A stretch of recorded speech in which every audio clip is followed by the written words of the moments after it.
Kufuatia taarifa hii tunaeleza kwa kina zaidi kuhusu kujisalimisha kwa vikosi vya M23 na wale ambao wanadaiwa walikuwa ni Wakongomani lakini wakasaliti nchi kwa ajili ya maisha kuwa magumu na wengine kulazimishwa kuingia katika vikosi hivyo vya M23.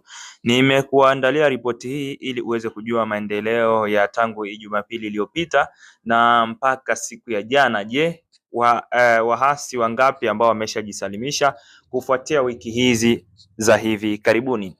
Karibu kupitia ripoti hii ambayo nimeweza kuandalia siku ya leo, na ninakusihi kama hujaweza kusubscribe kupitia YouTube channel yetu, basi uweze kusubscribe ili uwe wa kwanza kupata video zetu pale ambapo tunapo update kupitia YouTube channel yetu. Karibu. Vita ya Kivu Kaskazini pamoja na Kusini.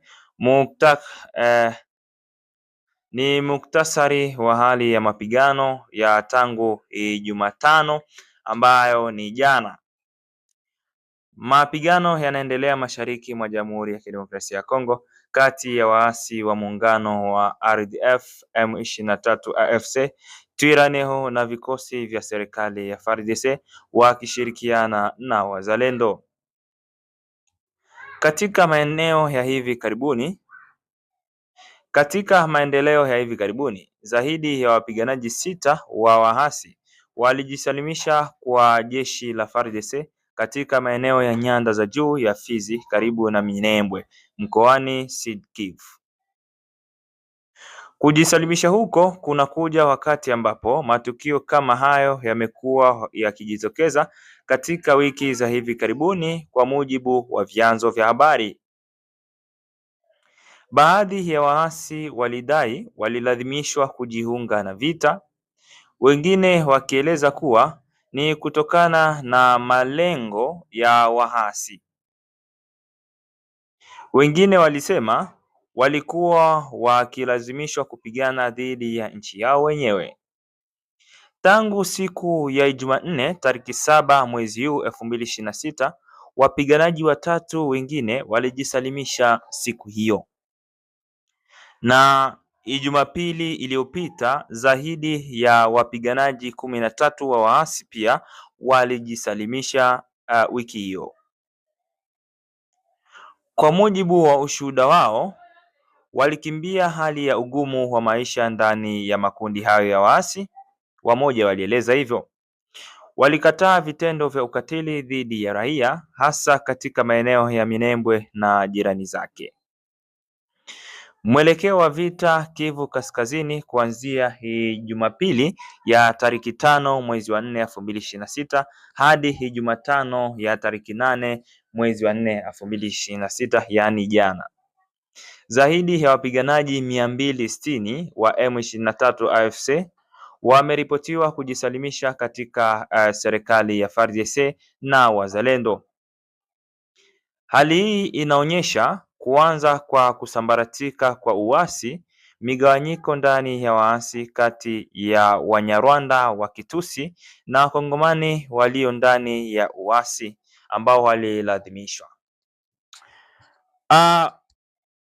Maswali yanakuja ni je, wale Wakongomani ambao walidai walilazimishwa kuingia katika vikosi hivyo vya waasi na wengine waliodai kwamba waliingia katika vikosi hivyo kulingana na hali duni ya maisha, wanaporudi, je, wanakuwa na hali ya uzalendo kupigana katika nchi yao, ama ni kwa vile waliona upande wao wamenyemelewa na majukumu mazito, na baada ya wenyewe kurudi watatumikia taifa lao kwa uzalendo, ama pia watakubaki kuwa na roho ya usaliti vile vile? Bado yanakuwa ni maswali ambayo hayana majibu na watu wengi waliuliza hivyo.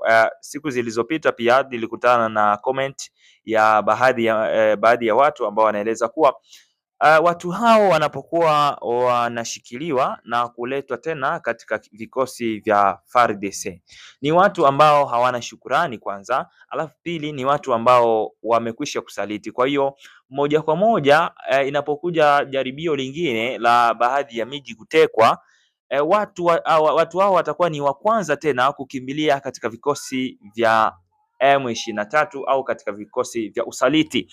Kwa hiyo kitu gani ama hatua gani za kufatwa dhidi ya watu hao wanaojisalimisha mara kwa mara? Aidha wapewe mafunzo ambao yasiyopungua chini ya miezi mitatu ya kuwafundisha namna jinsi gani ya kulitumikia taifa lao, ama kuwapatia mafunzo magumu yale ambayo yanaweza kustahili, kuwapatia elimu mbadala ili wajue namna gani ya kutumikia nchi yao. Ama wale wanaojisalimisha wapotezwe maisha, ama wengine wanapojisalimisha wachukuliwe na kurudishwa katika nchi ya Rwanda. Hayo yanakuwa ni maswali mengi ambayo watu wengi wanakuwa wanajiuliza. Lakini pia kwa nini wasijisalimishe pindi ambapo vita haijaanza, lakini wanakuwa wakijisalimisha pale ambapo vita imepigwa na wameshindwa? Unakuta kwamba wanakuwa wakijisalimisha. Ina maana kwamba wanajisalimisha kwa kuwa wameshindwa vita, si kwamba wamejisikia kwa hiari yao wajisalimishe. Na ndugu zetu Wakongomani, sijui shida nini? Ugumu wa maisha unaweza kwa kufanya kwamba usaliti nchi yako, kama sababu waliotoa mojawapo wa wapiganaji hao. Wametoa sababu kwamba ugumu wa maisha pia uliwafanya waende kule wakidhani kwamba kule watapokea mshahara mkubwa, kule watapata hela na watapata maisha na kila kitu. Sasa swali ni kwamba ndiyo utapata hela, utapata maisha. Hayo maisha utayapata kupitia kuua akina nani? Hawa M23 wanaua Wakongomani, wanaua raia wa Kikongomani. Kwa hiyo wewe unapata hela kupitia damu ambayo unamwaga ya Wakongomani wenzako. Je, inakuwa na maana gani? Hapo ndipo kunapoibuka hasira za Wakongomani ambao wamekwisha kuuawa, ama wale Wakongomani ambao ndugu zao wamekwisha kuuawa dhidi ya mapigano ya hapa na pale. Inakuja kwamba ameshamuua ndugu yake au ameua mtu ambaye namfahamu. Je, anapokuja kujisalimisha nitakuwa na emotion gani ya kumpokea? Nitakuwa na hali gani ya kumchukulia yule mtu? Aidha nichukue maamuzi ambayo ni makali na mazito kumkili huyo mtu ama kumuondoa maisha yake moja kwa moja.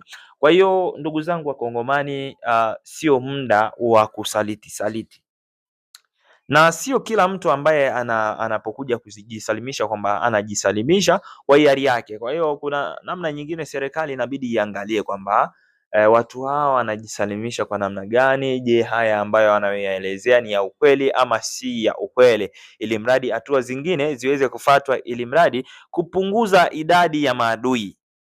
Maana kwa muda mwingine tutajikuta kwamba tunaongeza idadi ya maadui.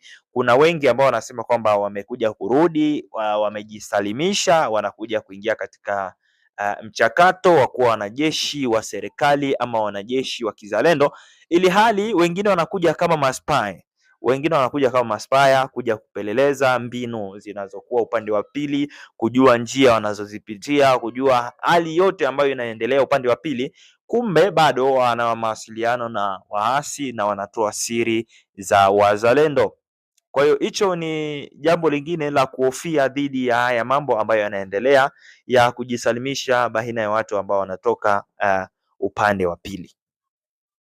Lakini pia kwa wewe ambao hujaweza kusubscribe kupitia YouTube channel yetu, basi tunakusihi uweze kusubscribe ili uwe wa kwanza kupata update zetu na taarifa zetu pindi ambapo tunapoziachia. Na usisahau kwamba Mbavu TV inakuletea taarifa ambazo ni za ukweli na uhakika, sio taarifa za kuweza kupapasa. Na pia YouTube channel yetu tumeifanya iweze kupatia update ambazo zinatoka hapa katika Jamhuri ya Kidemokrasia ya Kongo. Kwa hiyo ukiwa kama una ndugu jamaa na rafiki ambaye anatamani kupata taarifa za hapa Jamhuri ya Kidemokrasia ya Kongo, basi ni vizuri kuweza kushare linki ya YouTube channel yetu ili wadau wengine wapate taarifa zetu kupitia hapa Mbavu TV Online. Kwa hiyo tunazidi kupongeza kwa wewe ambaye kila siku unazidi kuangalia YouTube channel yetu na video zetu pale ambapo tunapo update kupitia channel hii ya Mbavu TV. Kwa hiyo tunakusihi kwamba uendelee kuwa na moyo kama huo. Basi kupitia Mbavu TV tunasema asante na tukutane kupitia update zingine ambazo